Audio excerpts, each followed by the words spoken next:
lot today. We're going to focus more upon the mother-in-law and her family, but they find themselves in a very desperate situation.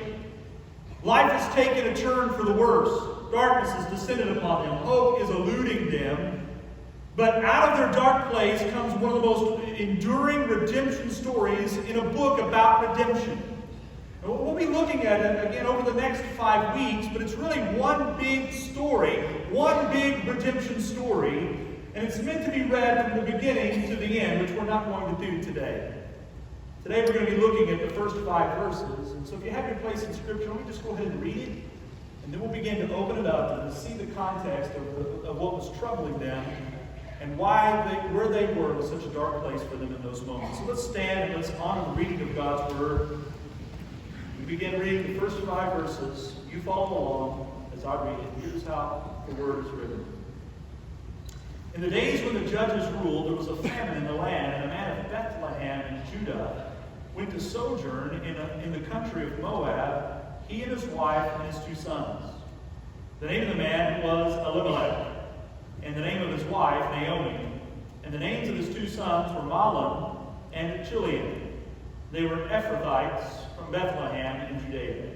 And they went into the country of Moab and remained there, but Elimelech, the husband of Naomi, died, and she was left with her 2 sons. These 2 Moabite wives, the name of the one was Orpah, and the name of the other Ruth. They lived there about 10 years, and both Mahlon and Chilion died, so that the woman was left without her 2 sons and her husband. Let's pray.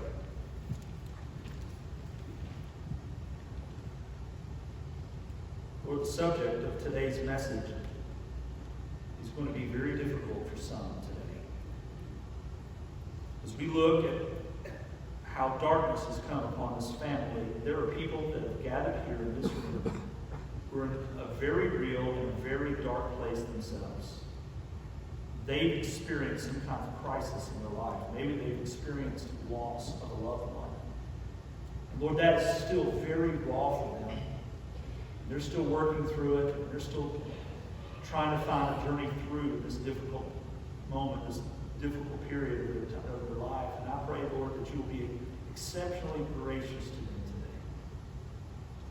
Lord, all of us need this message. We need to be reminded that when darkness befalls us, Lord, it's not always because we've done something. Sometimes it just happens. And other times, Lord, when it comes against us, maybe it's because we've stepped out of obedience from you.